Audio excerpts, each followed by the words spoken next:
आज हम लोग बात करेंगे नेक्स्ट पार्ट की, जिसमें हम लोग ने पहले अभी स्टडी कर लिया था कि आखिर जो है डी फॉर्म सेकेंड ईयर का सिलेबस है क्या, फर्स्ट ईयर का सिलेबस क्या है। एक ओवरव्यू आपको मैंने पूर्ण रूप से दे दी थी, जिसमें आपको एक आइडिया लग गया होगा कि आखिर इसमें करना क्या है। यदि आप 10+2 पास आउट हैं तो आपको वो वीडियो जरूर देखना चाहिए, और जो बच्चे सेकेंड ईयर में हैं उनके लिए ये वीडियो बहुत ज़्यादा इंपॉर्टेंट हो सकता है। तो मैं उसका डिस्क्रिप्शन में लिंक दे दूंगा, या आई बटन में जाकर आप जो है उसको वॉच कर सकते हैं। फिर मैंने सेकेंड पार्ट में आपको बी फॉर्म डी फॉर्म के सेकेंड ईयर में फार्माकोथेरेप्यूटिक्स का जो सिलेबस है उसके बारे में डिटेल में आपको बताया है कि आपको पढ़ना क्या है, इस साल जो आपके में है क्या। मेरी पूरी कोशिश है कि मैं ये साल में आपका सिलेबस कंप्लीट कर दूंगा फार्माकोथेरेप्यूटिक्स का, और नया सिलेबस जो है स्टार्ट कर दूंगा। तो देखिए इसमें है क्या।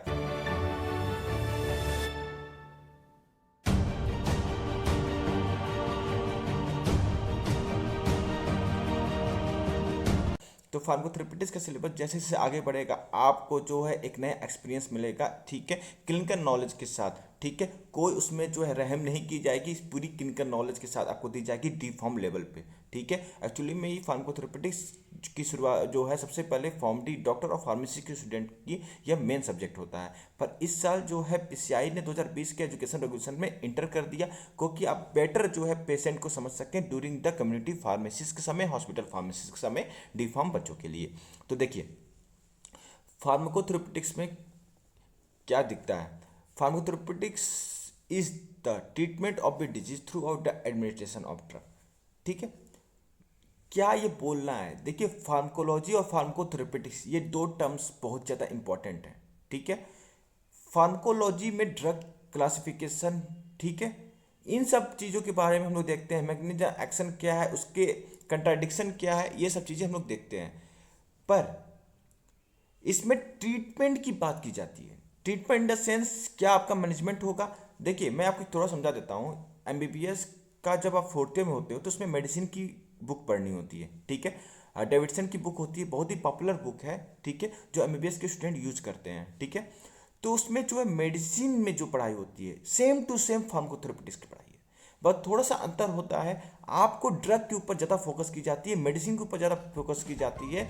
ठीक है, यहाँ पर अंतर होता है। फॉर फार्माकोथेरेपिक्स जो होती है बहुत ही ब्रॉड सेंस है जो कि आपको वर्क करती है। तो ये दोनों ही जो ओवरलैप करती रहती है सिलेबस, तो उसमें कंफ्यूज होने की बात नहीं है। आपका ओवरकम है तो इसमें आपको टेंशन की बात नहीं है, आपको उस लेवल पे आपको सिखाया जाएगा। तो देखिए pharmacotherapeutics is the treatment of a disease through the administration of drug.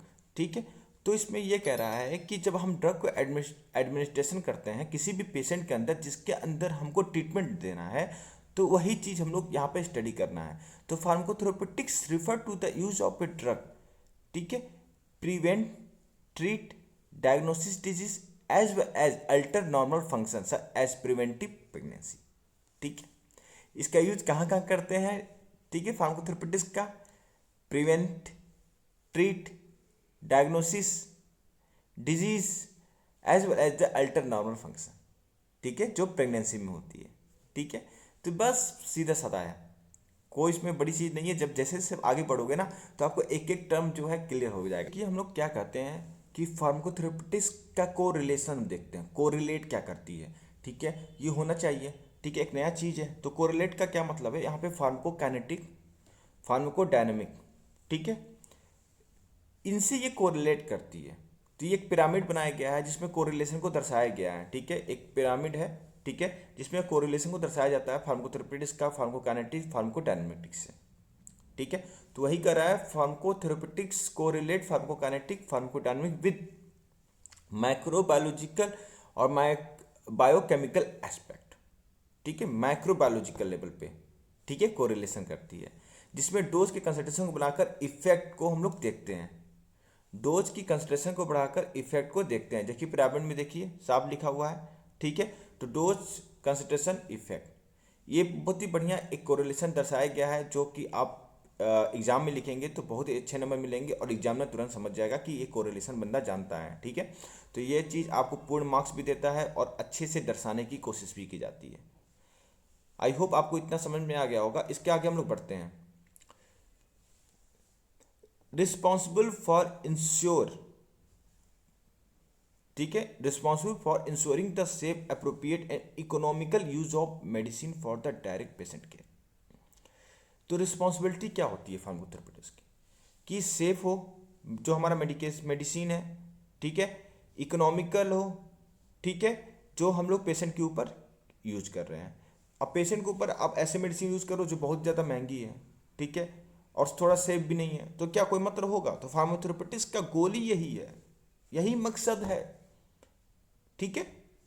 As part of the process of administrating drug to patient, the health care product must be determined what the expect outcome will be, ठीक है, वही चीज़ बोल रहा है। The administration of drug to the patient, मैंने अभी जैसे बताया, तो हेल्थ केयर प्रोवाइडर जो होता है, हम आप सब लोग हो गए हैं, ठीक है, डिटरमाइन हमें क्या मिल रहा है, उसका आउटकम के बारे में हम लोग बात करते हैं। यहाँ देखिए, आउटकम के बारे में हम लोग बात करते हैं कि हम लोग किसी ड्रग को दिए किसी की बॉडी में, चाहे ओरल दिए, पेरेंटल दिए, ठीक है, दिए, तो सही में जो उसको डिजीज़ है, क्या वो सही हो रहा है? क्या हमें उसका आउटकम मिल रहा है? यदि हमको उसका ट्रीटमेंट चाहिए था, जो हमें आउटकम चाहिए था, किसी को फीवर है, हम उसको पीसीएम दिए, पैरासीटामॉल दे रहे हैं, एंटी, ठीक है, ठीक है, फीवर है तो एंटी इन्फ्लामेटरी ड्रग दे रहे हैं, एंटी, ठीक है, एनाल्जेसिक ड्रग दे रहे हैं, एंटी पैरोजेनिक ड्रग दे रहे हैं, तो कोई भी ड्रग दे रहे हैं जो उसके फीवर को, उसके पेन को कम कर देता है, तो उसका आउटकम वही मिलना चाहिए ना हमें। अब हमें वो आउटकम भी नहीं मिल रहा है, तो क्या मतलब है? तो वहाँ पर यही चीज़ बोल रहा है कि जब भी हम कोई ड्रग देते हैं तो उसका हमें आउटकम मिलना चाहिए। दस if the antibiotic is prescribe, देखिए यहाँ लिखा है, दस if the antibiotic is prescribe reduction of infection in the expected outcome, यदि किसी को भी इन्फेक्शन है, जैसे किसी को देखते हैं कॉमन कोल्ड होता है, आज के समय तो कॉमन कोल्ड अब के बहुत फैला हुआ है, हर किसी को घर में कॉमन कोल्ड हुआ है, ठीक है, सर्दी जुकाम खांसी सबको हुआ है। अब हम क्या करते हैं कि उनको वो ड्रग देकर एक आउटकम प्राप्त करते हैं, जिसके कारण उनका जो डिजीज़ है, जो उनको फ्लू हुआ है, कॉमन कोल्ड टाइप का, वो कम हो जाए। तो उसके लिए हम लोग बहुत सारे मेडिसिन का यूज़ करते हैं, कम्बिनेशन का यूज़ करते हैं, जैसे आपका आता है एमोक्सिलिन कार्बोलिक एसिड का कम्बिनेशन, जो कि आपको फार्माकोलॉजी में आप पढ़ोगे, जिसके बहुत सारी ब्रांडेड, अगमेंटिन है, अल्मोंड है, ठीक है, फिर सिपोडेम सीबी का यूज़ करते हैं, ठीक है, एजिथ्रोमाइसिन का यूज़ करते हैं। तो बहुत सारे ऐसे एंटीबायोटिक है जिसका तो हम आउटकम को लेते हैं। तो वही चीज़ बात कर रहे हैं, कोई भी आप पैसा, मान लीजिए आप कोई पैसा लगाते हो किसी चीज़ में, ठीक है, आप कोई भी चीज़ खरीदते हो, तो उसका आपको आउटकम मिलना चाहिए ना, तो वही चीज़ है। बहुत ही ईजी भाषा में समझा रहा हूँ, हिंदी मीडियम के स्टूडेंट को समझ के ही मैं यहाँ समझा रहा हूँ, ठीक है। जो इंग्लिश मीडियम के स्टूडेंट हैं वो तो ऑलरेडी समझते हैं अच्छी चीज़ों को, ठीक है, तो उनको भी बहुत बढ़िया समझ में आएगा। सबके जो है कॉन्सेप्ट क्रिस्टल क्लियर मैं करने की कोशिश करूँगा, तो परेशान होने की बात नहीं है दोस्तों। आइए उसका आगे हम चलते हैं। In the order of determine the effectiveness of drug, outcome should be measured in the some way, ठीक है। अब देखिए कितना बढ़िया बात कर रहा है। मान लीजिए हम दवा ले लिए, ठीक है, दवा हम खा लिए, दवा खा लिए, उसका आउटकम हमको चेक कर रहा है, ठीक है। तो यहाँ ये लिख रहा है कि कुछ ऐसे मेजरमेंट होते हैं जिसके कारण हम लोग उसका आउटकम को चेक कर सकते हैं, ठीक है। कैसे? किसी को इन्फ्लामेशन हुआ है, मान लीजिए किसी को सूजन हुआ है, यहाँ पे फूल गया है, फूला है, ठीक है, अब उसको दवा दी एंटी इन्फ्लामेटरी, अब उसका सूजन कम हो गया, तो उससे पता चल गया ना कि दवा का आउटकम ये है, ये इसका इफेक्ट मिला हमको। हाँ, पेशेंट रिपोर्ट देख लेंगे, यदि उसको लेस पेन हो रहा है तो कोई दिक्कत नहीं है, ठीक है, तो आउटकम मिला है भाई, एंटी एनर्जेटिक का काम किया है, ठीक है, ठीक है, पेन किलर का काम किया है। असेसमेंट देख लेंगे कि डब्ल्यूबीसी की जो टीएलएफ वैल्यू बढ़ी थी, मतलब कि टीएलसी वैल्यू बढ़ी थी, डब्ल्यूसी का काउंट बढ़ा था। क्यों? डब्ल्यूसी का काउंट कितना होता है, मुझे आप जो है कमेंट बॉक्स में बताइए कि डब्ल्यूबीसी की नंबर्स कितने होते हैं मेल में और वीमेन में, ठीक है। तो ये जरूर बताइएगा हमको, जो सीबीसी रिपोर्ट आती है तो उस पर जो है यहाँ पे ये बोल रहे हैं ये कि हम लोग देखेंगे डब्ल्यूबीसी की रिपोर्ट, डब्ल्यूसीडी खूब बड़ा बढ़ गया था, टीएलसी बहुत ज़्यादा बढ़ गई थी, तो यदि वो डिक्रीज हो रही है, अपने नॉर्मल रेंज में आ रही है, मतलब इन्फेक्शन कम हो रहा है, ठीक है, ये भी एक चीज़ होती है, ठीक है। तो ये सब चीज़ें जो होती हैं हम आउटकम से पता कर सकते हैं कि किसी भी ड्रग का क्या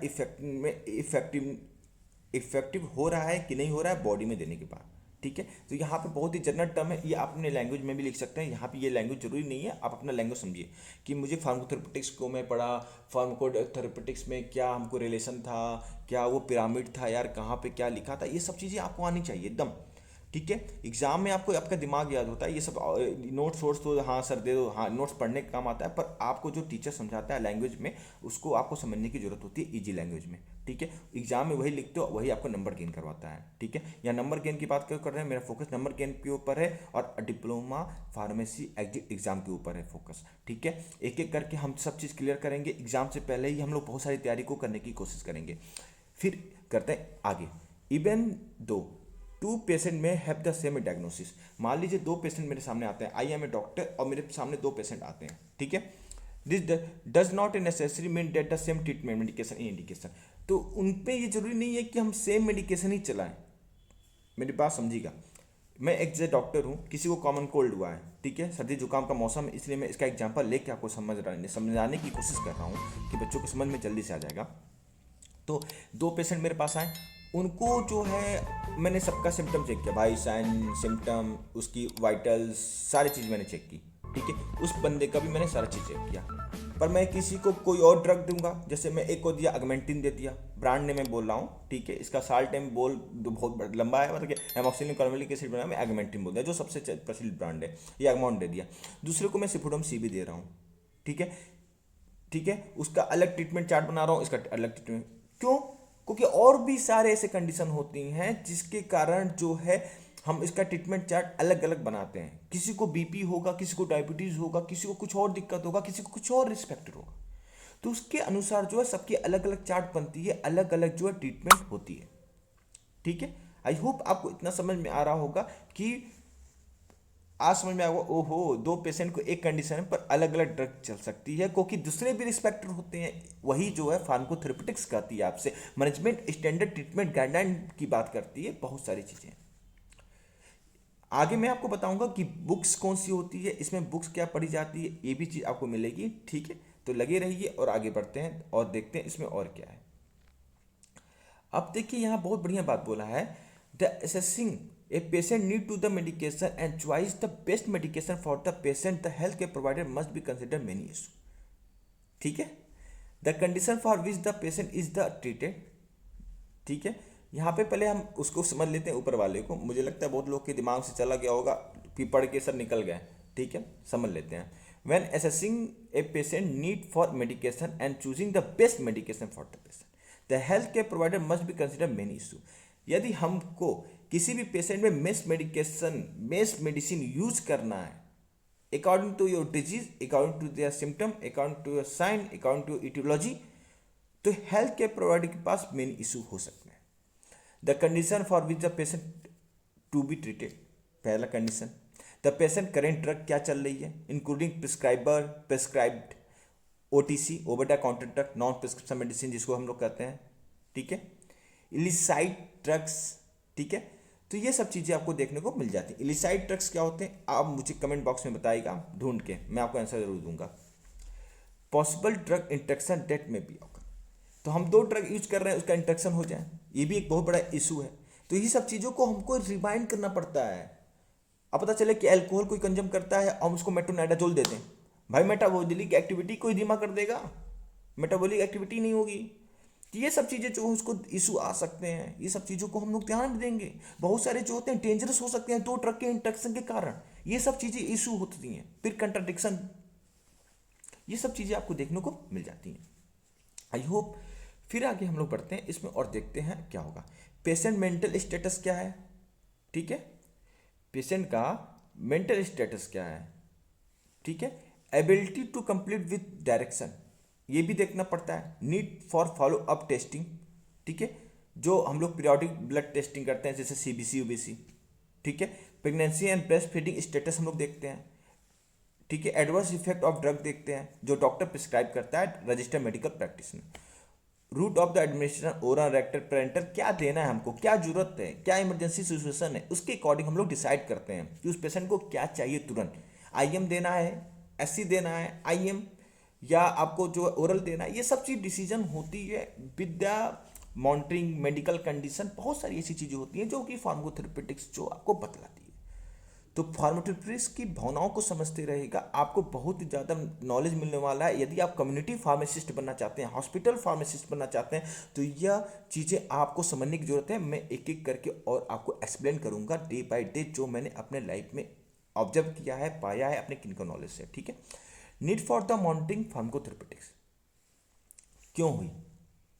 देखिए, ये सब चीज़ें मैं एक्स्ट्रा पॉइंट पढ़ा रहा हूँ, आप चाहें तो बस ऊपर के पॉइंट को लिखकर आपके सिलेबस के अकॉर्डिंग जो इंट्रोडक्शन है वो आप पढ़ सकते हैं। मैं इसलिए पढ़ा रहा हूँ कि एक्स्ट्रा नॉलेज रहेगा, आपके दिमाग में एक्स्ट्रा चीज़ें बढ़ी रहेंगी, तो आपको एक्सप्लेन करना, समझना और एग्जाम में लिखना और आसान होगा। ठीक है, बहुत बड़ा तोप नहीं है, ईजी लैंग्वेज मैंने यूज किया है, बहुत ही ज़्यादा ढूंढ के झाट के एक स्टैंडर्ड बुक को फॉलो करते हुए, तो इस चीज़ को हम लोग समझते हैं। Ensure proper and rational use of drug. ठीक है, नीड क्यों पड़ती है फार्माकोथेरेपेटिक्स की, यहाँ पे ये हम बोल रहे हैं। हमको rational use of drug use करना है, घबराइए मत, ये आगे आएगा। Avoid and reduce ADR and toxicity, हमको एडीआर कोई मिल रहा है, टॉक्सिसिटी मिल रही है, उसको रिड्यूस करना है। ठीक है, एडीआर क्या होता है बच्चों, आपको मैं बताऊंगा आगे। ठीक है, एडीआर बहुत ब्रॉड टॉपिक है, पर ये जान दीजिए अनवांटेड इफेक्ट जो आती है कोई भी ड्रग लेने से, उसको एडीआर करते हैं। साइड इफेक्ट और एडीआर दोनों में अंतर होता है। ठीक है, ये अनप्रेडिक्टेबल टाइप का होता है एडीआर, उसको हम प्रेडिक्ट नहीं कर सकते।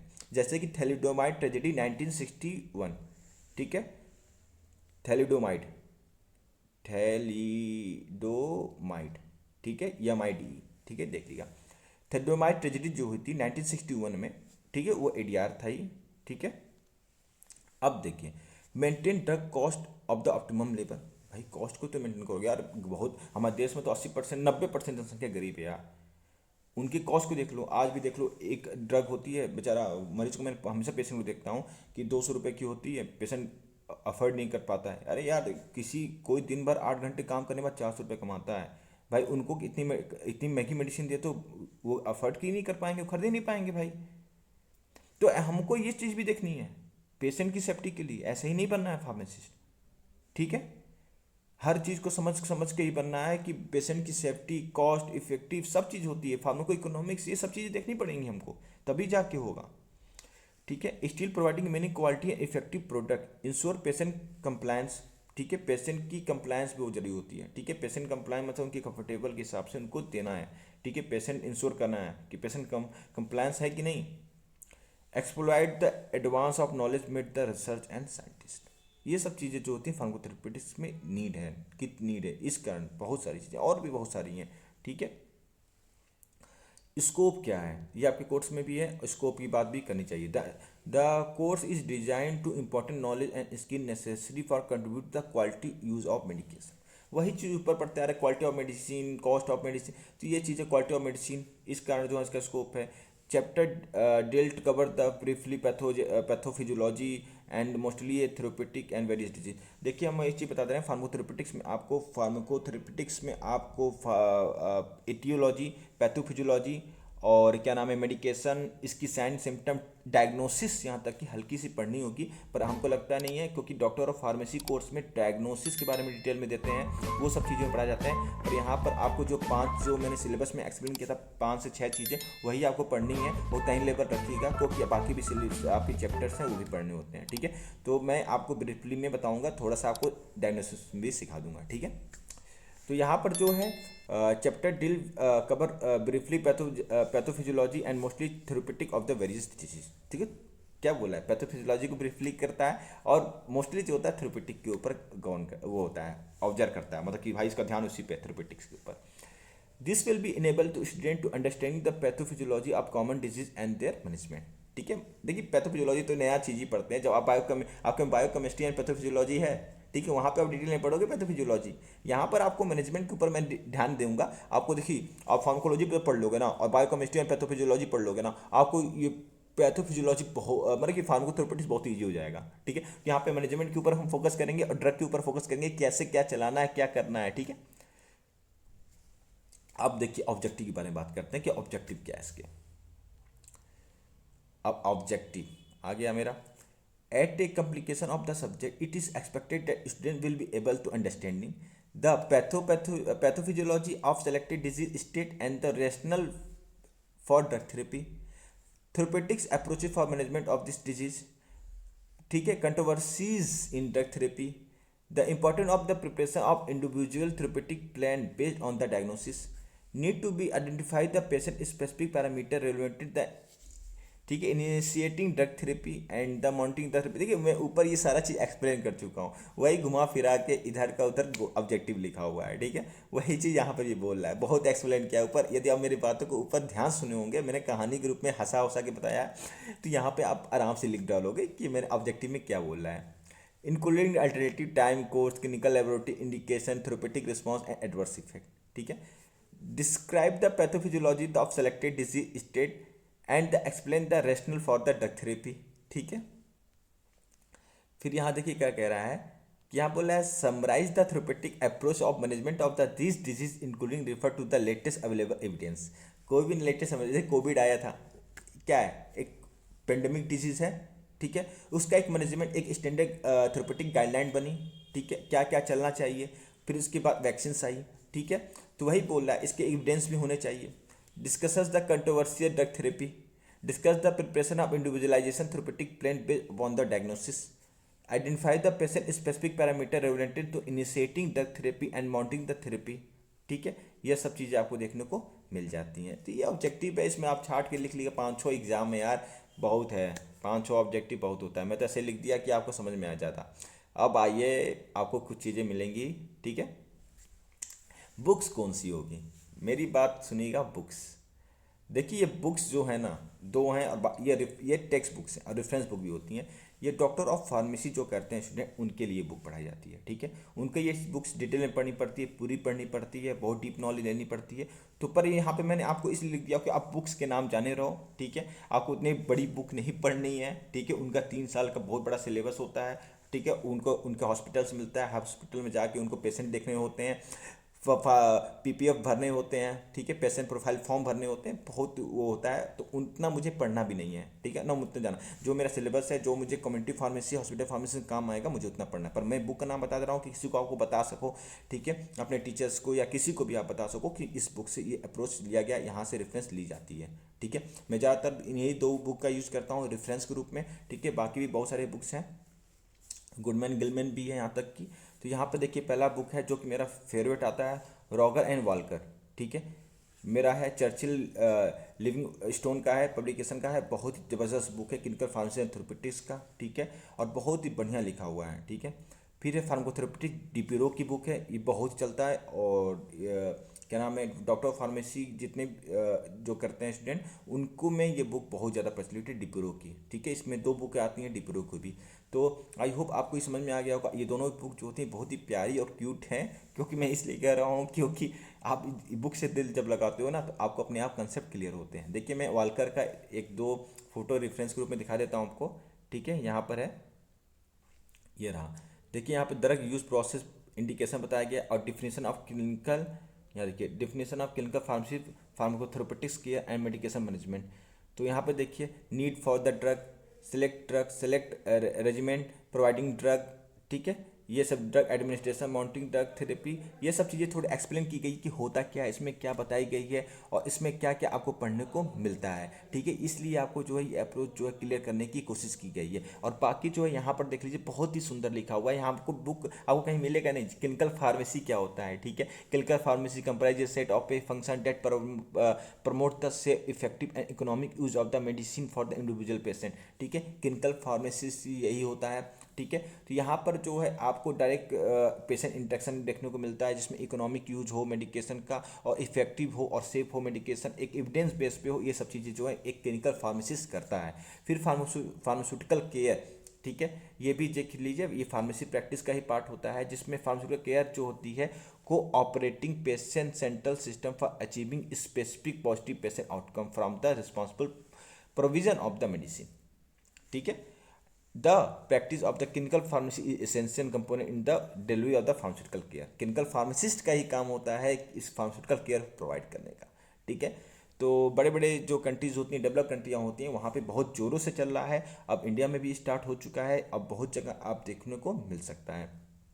फिर है मेडिसिन मैनेजमेंट। तो यहाँ पे मेडिसिन मैनेजमेंट में प्रिस्क्राइबिंग, एडमिनिस्ट्रेशन, रिलेवेंटेड टू ऑप्टिमाइज टू कंट्रीब्यूशन, तो ये सब चीज़ें आपको देखने को मिलता है जो पेशेंट केयर के रूप में मेडिसिन मैनेजमेंट हम करते हैं, ठीक है। तो आई होप आपको ये वीडियो पसंद आया होगा स्टूडेंट्स, और इसमें जो है आपको बहुत कुछ देखने को मिला होगा। ठीक है, इसमें मैं तरह तरह के वीडियो में अब जो है अपग्रेड करके डालता रहूँगा, जिसमें आपको और भी नॉलेज और डीप नॉलेज और क्लिनिकल नॉलेज आपको मिल सके। ठीक है, आज के लिए इतना ही।